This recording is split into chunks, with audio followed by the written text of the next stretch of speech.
आपण पाहत आहात यूट्यूब चॅनल MH48. हा चॅनल सबस्क्राईब करा आणि बेल आयकॉन दाबून नवीन व्हिडिओ मिळवा. नमस्कार मित्रांनो, आज आपण चर्चा करणार आहोत चाबहार प्रकरणातील काँग्रेस पक्षाच्या चापलुसीची. निमित्त आहे 2-3 दिवसापूर्वी द हिंदू या वर्तमानपत्रात एक बातमी प्रसिद्ध झाली होती. त्याच्यात इराणचे वाहतूक आणि नगरविकास मंत्री मोहम्मद इस्लामी यांनी इराणमधल्या चाबहार बंदर जे भारताने विकसित केलेलं आहे तिथपासून ते जाहेदान हा 628 किलोमीटर लांबीचा रेल्वे मार्ग, त्याच्या प्रकल्पाचं पायाभरणी समारंभ किंवा ते पार पाडला. आणि त्याच्यात त्यांनी सांगितलं की भारताकडनं हा प्रकल्प राबवायला जो उशीर होत आहे ते लक्षात घेता इराण स्वतःच्या पैशांनी हा प्रकल्प पूर्ण करणार आहे. याच्यासाठी त्यांच्या राष्ट्रीय बजेटमधलं $40 कोटी हे खर्च करण्यात येणार आहेत आणि मार्च 2022 पर्यंत हा प्रकल्प पूर्ण करण्यात येणार आहे. असं विधान त्यांनी का केलं, त्याच्या मागचं काय गोष्टी आहेत त्या मी थोडंसं त्याच्याबद्दल नंतर बोलतो. पण हे विधान जेव्हा आलं तेव्हा भारतातल्या विरोधी पक्षांनी त्याच्यावर प्रतिक्रिया देताना पंतप्रधान नरेंद्र मोदी यांच्या सरकारवर टीकास्त्र सोडलं. राहुल गांधी यांनी म्हणाले की भारताची ग्लोबल स्ट्रॅटेजी आहे, विदेश नीती आहे, तिची अवस्था, तिचे तुकडे तुकडे झालेले आहेत, तिची अवस्था जीर्ण शीर्ण झालेली आहे आणि जगभरात एकेकाळी जो आपली ताकद आणि दरारा होता तो आपण घालवून बसत आहोत. त्यानंतर काँग्रेसचे प्रवक्ते 14 तारखेला म्हणजे काल अभिषेक मनू सिंघवी हे म्हणाले की भारताला चाबहार पोर्ट डील मधनं काढून टाकण्यात आलेलं आहे आणि हे मोदी सरकारचं अपयश आहे. कशा प्रकारे चीननी पडद्यामागून येऊन इराणला भारताहून चांगली डील दिलेली आहे आणि हा भारतासाठी मोठा तोटा आहे. This is big loss for India आणि आपण साधे प्रश्न देखील विचारू शकत नाही. आज संध्याकाळी मी भाऊ तोरसेकरांचा व्हिडिओ बघितला शरद पवार आणि संजय राऊत यांच्या मुलाखतीबद्दल आणि त्याच्यात त्यांनी प्रतिपादन केलेलं आहे की आजकाल शिवसेनेचं धोरण शरद पवार ठरवतात. त्याला जोडून मी असं म्हणेन की आजकाल राहुल गांधींना काँग्रेस जनांपेक्षा जे ऑनलाईन शिवसैनिक आहेत ते जास्त गांभीर्याने घेतात. ऑनलाईन शिवसैनिक हे कुठल्याही रस्त्याच्यावर जाऊन काम करत नाहीत, नुसते फेसबुकवर ट्विटरवर लोकांच्या पोस्टवर स्माइली टाकणं, कमेंट करणं, याच्या पलीकडे त्यांचं काही सामाजिक काम नसतं. पण कुठलीही मोदी विरोधातली बातमी दिसली की त्यांना आनंदाचं भरतं येतं आणि मग ते तुटून पडतात की बघा तुमचे मोदी जे सगळीकडे फिरत असतात आणि प्रवास करत असतात आणि त्यांना सध्या इराणची डील वाचवता येत नाही. आणि त्यामुळे मी जेव्हा तुर्कीवर व्हिडिओ बनवला होता तेव्हा काही जणांच्या प्रतिक्रिया आल्या की चाबहारवर आणि या डीलवरही व्हिडिओ बनवा. तो प्रयत्न करत आहे. सर्वात प्रथम खुलासा करू इच्छितो की हा विषय अतिशय गुंतागुंतीचा आहे, क्लिष्ट आहे. तो समजून घ्यायचा असेल तर त्याबाबत वाचणं जास्त चांगलं राहील, कारण व्हिडिओमध्ये तुम्हाला इतकी सगळी नावं, संदर्भ कानावर पडतील की त्याच्यातनं गोंधळ होऊ शकतो. मी स्वतः चाबहार हा विषय साधारणतः 2003 सालापासून म्हणजे त्याला 17 वर्ष झाली तेव्हापासून तो डायरेक्टली इनडायरेक्टली ट्रॅक करतोय. वाचनात तो विषय आहे, स्मरणात तो विषय आहे आणि त्यामुळे त्याबद्दल बोलायला तसं काही हरकत नाही. गेल्या वर्षी माझं जे एक पुस्तक प्रकाशित झालं होतं भारताच्या परराष्ट्र धोरणाची विस्तारणारी क्षितिजे म्हणून, त्यामध्ये एक भारत इराण संबंधांवर एक त्याच्यात चॅप्टर आहे. त्याच्यात चाबहारचा सविस्तर त्या प्रकरणाची माहिती तुम्हाला मिळेल. या पुस्तकात समजा ज्यांना विकत घेऊन वाचणं शक्य नाही त्यांनी इंटरनेटवर जरी सर्च केलं, आणि मी शक्यतो प्रयत्न करतो की या व्हिडिओच्या खालती कमेंट्समध्ये पहिल्या 1-2 लिंक असतील जे या विषयावरचे माझे लेख आहेत त्याची लिंक देतो. कृपया ते वाचा, म्हणजे त्याच्यातली नावं आणि संदर्भ अधिक चांगल्या प्रकारे कळू शकतील. सगळ्यात पहिले एक गोष्ट आपण लक्षात घेतली पाहिजे, आंतरराष्ट्रीय संबंधांना आपण द्विपक्षीय नजरेतून बघणं सोडून दिलं पाहिजे. म्हणजे भारत आणि इराण यांच्यातले जे संबंध आहेत त्याच्यामध्ये फक्त भारत आणि इराण हे दोनच देश त्याच्यात इन्व्हॉल्व नसतात. त्याच्यात अमेरिका आहे, त्याच्यात सौदी अरेबिया आहे, त्याच्यात चीन आहे, पाकिस्तान आहे, अफगाणिस्तान आहे, रशिया आहे, इस्रायल आहे, कतार आहे. बऱ्याच देशांचे त्याच्यात परस्परांचे संबंध अवलंबून असतात. आणि त्यामुळे जेव्हा एखादी घटना घडते तेव्हा केवळ भारत आणि इराण या संबंधांपुरतं त्याच्यापुरती लक्ष न देता त्याच्या पलीकडे जाऊन हा प्रकार काय आहे ते समजून घेणं आवश्यक आहे. आणि इथे अनेकदा जे मोदी समर्थक किंवा जे भाजप समर्थक आंतरराष्ट्रीय विश्लेषक असतात आणि बरेचदा ते विद्यापीठातून आलेले असतात आणि त्यांना ती व्यापारी आणि औद्योगिक आणि संरक्षण दृष्ट्या असं वेगवेगळ्या अँगलनी बघण्यात ते थोडेसे कमी पडतात. आणि त्याच्यामुळे म्हणजे एखादी गोष्ट चांगली झाली त्याच्यात निश्चितच मोदी सरकारचं कौतुक करायला हवं, पण कधी कधी ते रेड्याचा हत्ती बनवतात आणि त्यामुळे मग थोडंसं त्याच्यात पिछेहाट व्हावी लागली की आपल्याला वाटतं की अरे आपल्याला पराभव पत्करावा लागला. आंतरराष्ट्रीय राजकारणात अशा प्रकारच्या गोष्टी घडत नाहीत. ते तिथे तुम्ही घोड्याच्या चालीने 2 पावलं पुढे, 1 पाऊल बाजूला, 1 पाऊल मागे, पुन्हा 2 पावलं पुढे, असंच ते असतात. चाबार पोर्टबद्दल बोलायचं झालं तर या बंदराच्या विकासाची कल्पना किंवा त्याचे प्रयत्न इराणचा शहा असल्यापासून, म्हणजे इराणचा शहा होता त्याची सत्ता 1979 साली उलथवली गेली. म्हणजे त्यांनी 1973 साली हा बंदर विकास करायचा प्रयत्न त्यांनी तेव्हापासून सुरू झालेला आहे. ह्या बंदराचं उद्घाटन त्याचं कार्यान्वयित हे गेल्या 2018 साली झालेलं आहे. म्हणजे बघा एवढी वर्ष हे भिजत घोंगडं आहे. त्यामुळे काय असं नाहीये की काल जो इराणने निर्णय घेतला त्याच्यामुळे भारताला काय मोठा धक्का बसला. शहाच्या काळापासून चाबार बंदर हे विकसित करायचं चालू आहे. कारण इराणचं बंदर अब्बास जे आहे ते त्यांचं महत्वाचं बंदर आहे आणि चाबार हे डीप सी पोर्ट आहे आणि पर्शियन गल्फ आहे जिकडनं खूप मोठ्या प्रमाणावर तेलाचा व्यापार होतो. त्या पर्शियन गल्फच्या तोंडावर हे वसलेलं आहे. भारत आणि इराण संबंध सांस्कृतिक दृष्ट्या, ऐतिहासिक दृष्ट्या शेकडो वर्ष, हजारो वर्ष जुने असले तरी स्वातंत्र्यानंतर कायम भारत आणि इराण 2 वेगवेगळ्या पक्षांमध्ये होते. भारताने अलिप्ततावादी चळवळीला त्याचं नेतृत्व केलं तर इराण सुरुवातीला अमेरिकेच्या बाजूला होता. 1979 सालानंतर इराणमध्ये इस्लामिक क्रांती झाली आणि सुरुवातीच्या काळात त्यांनी काश्मीरपासून पॅलेस्टाईन पर्यंत सर्व प्रश्नात नाक घालायला सुरुवात केली आणि त्यामुळे भारत चिंतेपोटी जास्त इराकच्या बाजूला वळला. भारताचे म्हणजे इंदिरा गांधी सरकारचे सद्दाम हुसेन यांच्या सरकारशी चांगले संबंध होतेच, कारण ते पण समाजवादी बाथिस्ट होते आणि त्याच्यासाठी भारताने सद्दामनी ज्या काही क्रूर गोष्टी केल्या, लाखो लोकांना मारलं आपल्या देशातल्या, हे सर्व आपण त्याच्याकडे दुर्लक्ष केलं कारण भारत आणि इराक चांगले संबंध होते.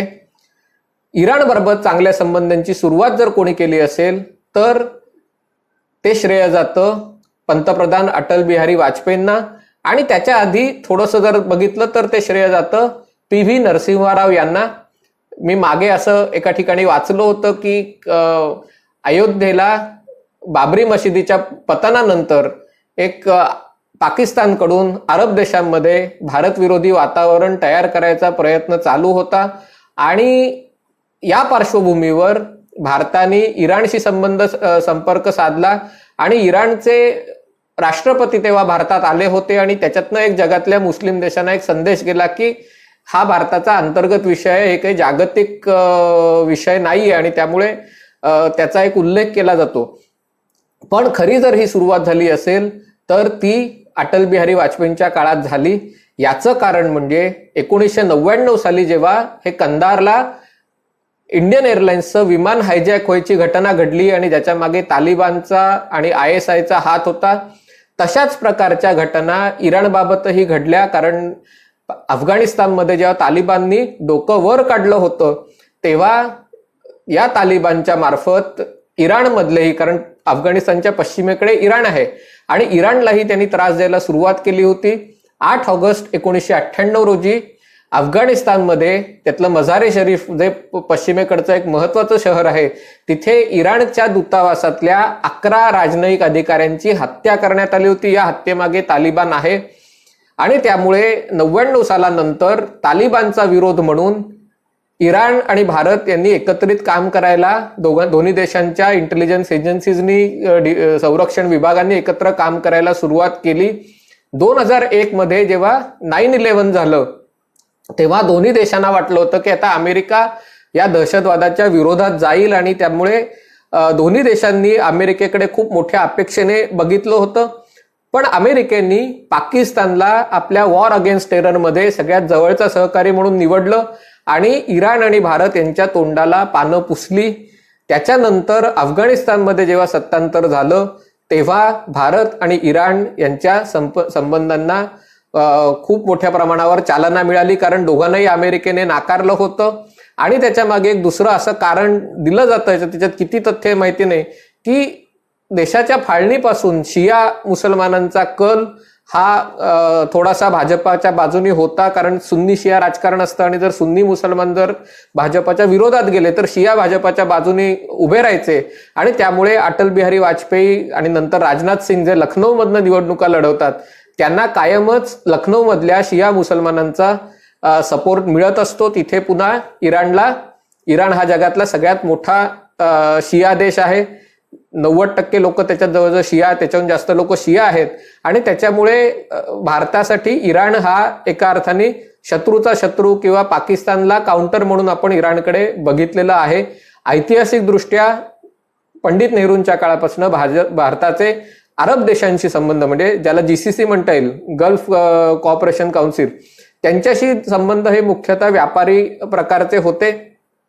त्यामुळे या संबंधांना चालना मिळाली. तालिबानच्या पतनानंतर भारत अफगाणिस्तानमध्ये झारन्स डेलाराम हा रस्ता बांधत होता आणि तो रस्ता अफगाणिस्तानच्या म्हणजे महत्वाच्या शहरांना अफगाणिस्तानच्या पश्चिम सीमेला जोडत होता. आता अफगाणिस्तानच्या पश्चिम सीमेपासनं जर चहाबार पर्यंत रस्ता किंवा रेल्वे लाईन बांधली आणि तिथे चहाबार पोर्ट भारताने घेतलं तर उद्या अफगाणिस्तानमध्ये पुन्हा तालिबानच्या ताब्यात गेला तर भारत इराण मार्गे अफगाणिस्तानमधले आपले इंटरेस्ट आहेत, कारण गेल्या काही वर्षांमध्ये मिळून भारताने अफगाणिस्तानमध्ये $3 अब्ज गुंतवणूक केलेली आहे. आणि जर तालिबानच्या हातात अफगाणिस्तान गेला आणि पाकिस्तान तालिबानच्या बाजूने उभा राहणारच तर आपल्याला अफगाणिस्तानमध्ये पश्चिमेकडनं प्रवेश पाहिजे. या दृष्टिकोनातनं 2003 साली हे चहाबार बंदर आणि रस्ता, हा जो रेल्वे लिंक आहे, याची सगळ्याचे करार, याची चर्चा तेव्हा झालेली होती. तेव्हा भारताने इराणचे अध्यक्ष आहेत महमूद खतामी, त्यांना 26 जानेवारीला प्रजासत्ताक दिनाला प्रमुख पाहुणे म्हणून बोलवलं होतं. म्हणजे आज काँग्रेस जे रडतंय की कशा प्रकारे भारताचा झटका बसला, त्याचं उत्तर काँग्रेसने द्यायला पाहिजे की 2003 पासून ते 2016-18 पर्यंत चहाबार पोर्टचा जो उशीर झाला 10 वर्षात, त्याच्यात 0 प्रगती झाली. ती कोणामुळे झाली? काँग्रेस जेव्हा सत्तेवर आली UPA 1 मध्ये, तेव्हा ते कम्युनिस्ट पक्षाच्या पाठिंब्याने ते सत्तेवर होते. 60 लोक तेव्हा कम्युनिस्टांचे होते आणि त्याच्यामुळे काँग्रेसच्या UPA 1 मध्ये के नटवर सिंग परराष्ट्र मंत्री होते, सावरकर द्वेष्टे मणिशंकर अय्यर त्याच्यात पेट्रोलियम मंत्री होते. आणि एक गोष्ट मान्य करायला पाहिजे आणि त्याच्याबाबत काँग्रेसचं किंवा डॉक्टर मनमोहन सिंग यांचं श्रेय आपण हिरावून घेऊ शकत नाही.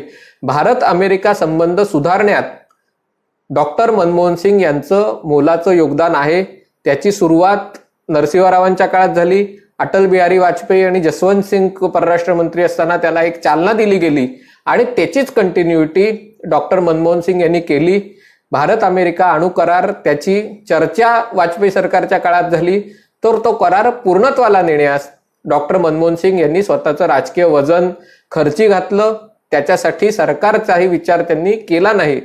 पण हे कौतुक त्यांचं करत असताना अमेरिकेच्या दबावाखाली त्यांनीच आपल्या मंत्रिमंडळातल्या परराष्ट्र मंत्री आणि पेट्रोलियम मंत्री या दोघांनाही डच्चू दिला. आपल्याला आठवत असेल त्या काळात एक वोल्कर आयोग म्हणून इराकमधल्या घोटाळ्यांबद्दल त्यांनी तो रिपोर्ट आला होता की सद्दाम हुसेनवर जेव्हा निर्बंध होते तेव्हा भारताकडून इराकला अन्नधान्य पुरवलं जायचं, धान्य पुरवलं जायचं आणि त्याच्या बदली आपल्याला तेल मिळायचं. तर ही जी व्यवस्था होती त्याच्यात मोठ्या प्रमाणावर भ्रष्टाचार झाला आणि कमिशन वाटली गेली आणि ही कमिशन मिळणाऱ्यांमध्ये के नटवर सिंग हे मनमोहन सिंग सरकारच्या काळात परराष्ट्र मंत्री होते, त्यांचं नाव आलं. अर्थात त्यांचं सुरुवातीपासून म्हणणं होतं की याच्यात मला गोवण्यात आलेलं आहे, याच्यात माझा हात नाहीये, हे अमेरिकेने मला या पदावरनं काढण्यासाठी केलेलं आहे, कारण ते इराणच्या बाजूने होते, अमेरिकेबाबत फारसे ते अनुकूल नव्हते. त्यामुळे त्यांना त्यांची उचलबांगडी करण्यासाठी अमेरिकेने हे कारस्थान केलं असे आरोप त्यावेळेला केले गेले होते. दुसरी विकेट पडली ती मणिशंकर अय्यर यांची. मणिशंकर अय्यर हे काँग्रेसपेक्षा कम्युनिस्ट लोकांची आयडिओलॉजिकली जास्त जवळचे होते आणि ते सुरुवातीपासून Iran, Pakistan, Bharat gas pipeline बांधण्याच्या पक्षात होते आणि त्यामुळे साहजिकच त्यांचा भारत अमेरिका अणु कराराला विरोध होता. आणि त्यामुळे मनमोहन सिंग सरकारने त्यांचीही पेट्रोलियम मंत्रिपदावरनं उचलबांगडी केली. ती कोणामुळे केली याचं उत्तर काँग्रेसने द्यायला हवं. आणि कारण त्याच्यातच हे लक्षात येतं की हा चहाबारचा प्रकल्प का रखडला ते आपल्याला समजून येईल. त्याच्यानंतर खूप मोठा इतिहास आहे, मी तो अगदी थोडक्यात सांगतो कारण व्हिडिओलाही शेवटी एक मर्यादा आहे. पण 2005 साली इराणमध्ये ही महमूद अहमदीनेजाद नावाचा जहाल अतिरेकी विचारसरणीचे अध्यक्ष निवडून आले. ते पुढची 2013 पर्यंत म्हणजे 8 वर्ष सत्तेत राहिले. या काळात अमेरिका आणि इराण यांच्यात युद्ध होणार अशी सातत्याने चर्चा होती आणि भारत अमेरिकेची बाजू भारताने अणु करारासाठी घेतली असल्यामुळे यात भारत अमेरिकेच्या बाजूला राहिला. हा प्रकल्प पूर्ण करावा यासाठी मनमोहन सिंग सरकारने कुठलेही प्रयत्न केले नाहीत किंवा केले असतील तर त्याला अजिबात यश आलं नाही. हा प्रकल्प पूर्ण करण्यामागचं जे गणित होतं, एक अफगाणिस्तानमध्ये भारताचे जे इंटरेस्ट आहेत त्याचं रक्षा करणं आणि दुसरं सेंट्रल एशिया आहे, तिथे जे गॅस आणि तेल आणि ही जी खनिज संपत्ती आहे तिथे आणि मार्केट मोठं आहे तिथपर्यंत पोहोचणं, या दोन्हीसाठी ते आवश्यक होतं. पण 2004 ते 2014 ही 10 वर्ष त्याच्यात शून्य प्रगती झाली आणि त्याच्यामुळे जर चहाबारसाठी जर कोणी जबाबदार असेल तर त्यात प्रमुख जबाबदारी काँग्रेस सरकारची आहे, युपीए सरकारची आहे. 2013 साली इराणमध्ये पुन्हा निवडणुका झाल्या आणि तिथे मवाळपंथीय रुहानी निवडून आले. अमेरिकेत ओबामाचं सरकार होतं, ओबामानी पुन्हा इराणशी चर्चेचा मार्ग पत्करला. 2015 सालानंतर इराण आणि सिक्युरिटी काउन्सिलचे 5 सदस्य आणि जर्मनी यांच्यात एक करार झाला. त्याच्यात इराणचा अणु इंधन विकास प्रकल्प आहे तो 10 वर्षासाठी गुंडाळण्याचा हा निर्णय होता. त्याच्या बदल्यात पाश्चिमात्य देशांकडनं इराणवरचे जे निर्बंध आहेत ते निर्बंध उठवण्याचा त्याच्यात इराणला वायदा केला गेला होता. हा करार झाल्यामुळे भारत आणि इराण यांच्यात व्यापार आणि गुंतवणूक आणि या सर्व गोष्टी त्यांना सुरुवात झाली. म्हणजे ही विंडो ऑफ ऑपॉर्च्युनिटी होती, जी खिडकी होती, ही केवळ 3 वर्ष, 2.5 ते 3 वर्ष उघडी होती. पण यामध्ये पंतप्रधान नरेंद्र मोदींच्या पहिल्या टर्ममध्ये सर्वात प्रथम नितीन गडकरींनी इराणला भेट दिली, परराष्ट्र मंत्री तेव्हाच्या सुषमा स्वराज यांनी भेट दिली. याच्यानंतर स्वतः पंतप्रधान नरेंद्र मोदींनी इराणला भेट दिली. इराणमध्ये त्यांचं मोठ्या प्रमाणावर स्वागत करण्यात आलं. चहाबार प्रकल्प या 3 वर्षाच्या काळात भारताने कार्यान्वित केला. म्हणजे युपीए सरकार 10 वर्षात जे करू शकलं नव्हतं तो प्रकल्प भारताने बंदर प्रकल्प 3 वर्षात कार्यान्वित केला. तिथे चहाबार बंदरात आता व्यापार सुरू आहे. चहाबारचं महत्व जसं आपल्याला माहिती असेल की चीननी पाकिस्तानसाठी जे ग्वादर बंदर बांधलंय ते चहाबारपासून खूप जवळ आहे. ही दोन्ही बंदरं पर्शियाचं जे आखात आहे त्याच्या तोंडावर आहेत, त्यामुळे सुरक्षेच्या दृष्टीने ती महत्वाची आहेत. सेंट्रल एशियाला कनेक्टिव्हिटीसाठी ती महत्वाची आहेत आणि अफगाणिस्तानसाठी ती महत्वाची आहेत. पण दुसरीकडे आपण लक्षात घेतलं पाहिजे, सेंट्रल एशियाला कनेक्ट करायला आता चीननी बेल्ट रोड त्यांचा प्रोजेक्ट उभा केलेला आहे. त्यामुळे चीनमधनं थेट मालाची ने-आण सेंट्रल एशियात करता येते. मधल्या काळात सौर ऊर्जेच्या बाबतीत मोठ्या प्रमाणावर क्रांती झालेली आहे आणि त्याच्यामुळे तेल आणि गॅस हे एकेकाळी खूप दुर्मिळ गोष्ट होती, ती आज परिस्थिती नाही. कोविडमुळे तर याची सगळ्याच्या किमती पडलेल्या आहेत आणि भविष्यातही ते पटकन तेलाच्या किमती काही $100 वगैरे जातील अशी काही चिन्ह नाही आहेत. त्यामुळे हा सगळा पर्स्पेक्टिव्ह आपल्याला लक्षात घ्यायला हवा. अमेरिकेत 2016 साली म्हणजे प्रॅक्टिकली जानेवारी 2017 मध्ये डोनाल्ड ट्रम्प अध्यक्षपदाची सूत्र त्यांनी हाती घेतली आणि बराक ओबामा यांनी जे जे काही निर्णय घेतले होते ते परत फिरवण्याचा त्यांनी चंग बांधला. इराणच्या बाबतीत आपल्याला इराणबद्दल बऱ्याच जणांना खूप कमी माहिती असते, पण इराणही दहशतवादाला खतपाणी घालण्यात मोठ्या प्रमाणावर सहभागी असतो. अर्थात इराणचा दहशतवाद आहे याचा फटका प्रामुख्याने इस्रायल, अमेरिका आणि सुन्नी अरब देशांना बसतो. सिरियामध्ये इराण इन्व्हॉल्व आहे, लेबेनॉनमध्ये इराण आहे, येमेनमध्ये इराण आहे आणि त्याच्यामुळे आपल्याला तो फटका बसत नसल्यामुळे आपल्याला इराणबद्दलचं एक दहशतवादी देश म्हणून अशी आपली त्याच्या ओळख नसते. पण ट्रम्प यांनी इराणबद्दल कायम अतिशय कडक भूमिका घेतली. ओबामांच्या पुढाकाराने जो करार करण्यात होला त्याच्यातनं अमेरिकेने एकतर्फा माघार घेतली आणि इराणवर अमेरिकेने अशा प्रकारचे निर्बंध लादले की ज्याच्यामुळे अन्य देशांना इराणशी व्यापार करता येईना. त्यांच्या या निर्बंधात एक मोठं तरतूद अशी होती की कुठल्याही खाजगी कंपनीने अन्य देशांच्या इराणशी जर कॉन्ट्रॅक्ट केलं, त्याला काही माल विकला, तिथे जर काही प्रोजेक्ट बांधायचा प्रयत्न केला तर अमेरिकन कंपन्या या कंपनीशी व्यवहार करू शकत नाहीत. म्हणजे आता या आपण प्रकल्पाकडे येऊया. हा जो चाबार ते झायदा 628 किलोमीटरचा प्रकल्प आहे. याच्यात जी रेल्वे लाईन बांधायची होती त्याच्यासाठी जमिनीचं लेवलिंग आणि सपाटीकरण आणि हे सर्व इराण करणार होता आणि त्याच्यावर रेल्वे लाईन टाकण्याचं काम भारत करणार होता.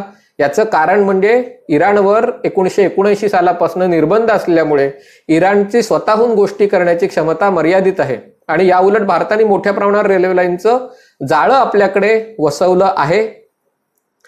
आणि या प्रकल्पासाठी भारत $1.6 अब्ज कर्ज देणार होता आणि त्या कर्जाची अट अशी होती की आम्ही तुम्हाला कर्ज देऊ, पण त्याच्या बदली तुम्ही जे स्टील घ्यायचं रेल्वे लाईन टाकायला, रूळ घ्यायचे, ते तुम्ही भारताकडनं घ्यायचे. आणि या आंतरराष्ट्रीय निर्बंधांमुळे भारताला हे स्टील देणं शक्य होत नव्हतं. त्याच्यात तुम्ही पुन्हा सरकारवर टीका करू शकाल, पण इथे पुन्हा ही एक गोष्ट सांगायला पाहिजे की जे इराणकडनं आपण जे तेल घेत होतो मधल्या काळात, जवळजवळ 11% तेल आपलं इराणकडनं येत होतं. युपीए सरकारच्या काळात या तेलाचे $6 अब्ज जी थकबाकी होती ते ही सरकार त्याला देऊ शकलं नव्हतं. आणि जर इराणशी संबंध जर बिघडले असतील तर ते यामुळे बिघडले की भारत $6.5 अब्ज इराणला देऊ इच्छित होता. ते आपण 10 वर्षात युपीए सरकारच्या दिले नाहीत. ते पैसे नरेंद्र मोदी सरकारच्या काळात दिले गेले. त्याच्यातही मार्ग तयार करण्यात आला. 55% पैसे त्याच्यात युरोमध्ये देण्यात आले. बाकीचे पैसे एक युको बँक वेगळी काढण्यात आली, कारण जी बँक इराणशी व्यवहार करेल त्याच्यावर निर्बंध पडतात. अशा प्रकारे क्रिएटिव्ह सोल्युशन हे काढण्यात आलं. पण या निर्बंधाच्या मुळे हा रेल्वे मार्ग अडकला. आज इराण जे करतंय त्याच्या मागची वस्तुस्थिती समजून घेणं आवश्यक आहे. इराणी लोक अतिशय हुशार आहेत. त्यांना बाजारी लोक म्हणून ओळखले जातात. व्यवहार करण्यात, वाटाघाटी करण्यात त्यांचा हात कोणी धरू शकत नाही, एवढे ते कुशल असतात. आणि त्यामुळे ही जी घटना आहे चाबार बाबतचे जे वक्तव्य आहे त्याच्या मागे इराण काही स्वतः तो प्रकल्प पूर्ण करेल अशी काडी मात्र शक्यता नाही. गेली अनेक वर्ष 2016 साली शी जिनपिंग यांनी इराणला भेट दिली. भारताने इराणसोबत $20 अब्ज गुंतवणुकीचे करार केले होते. चीननी इराणसोबत $400 अब्ज म्हणजे भारताच्या 20 पट गुंतवणुकीचं प्रस्ताव इराणला दिलेले आहेत. त्याच्यावर वाटाघाटी गेल्या 3-4 वर्ष चालू होत्या. त्या वाटाघाटींचा शेवटचा ड्राफ्ट आज अचानक कुठून तरी बाहेर आला. हा कोणी फोडला माहिती नाही, पण तो अमेरिकेच्या न्यूयॉर्क टाइम्समध्ये तो प्रसिद्ध झाला. आणि मग सगळी चर्चा आली की कशा प्रकारे चीननी जे आता शीतयुद्ध सुरू झालेलं आहे अमेरिका आणि चीन, त्याच्यात चीननी आता अमेरिकेचे निर्बंध झुगारून देऊन इराणमध्ये पुढच्या 25 वर्षाच्या काळात $400 अब्ज गुंतवणुकीचा निर्णय घेतलेला आहे. याच्यामुळे जागतिक राजकारणावर, तेलाच्या राजकारणावर खूप मोठ्या परिणाम होणार आहेत. पण अजूनही कोणीही अधिकृतरित्या मान्य केलेलं नाहीये की ते ड्राफ्ट फायनल आहे का नाही. न्यूयॉर्क टाइम्सचं म्हणणं आहे की ही जी ड्राफ्ट आहे, त्याचे करार आहे, त्याची मसुदा आहे, तो फायनल आहे, पण त्याला अजून इराणच्या संसदेची मान्यता मिळायची आहे. म्हणजे जोपर्यंत इराणची संसद याला मान्यता देत नाही तोपर्यंत हा करार अस्तित्वात येणार नाही. तोपर्यंत चीनचा एकही पैसा इराणमध्ये येणार नाही.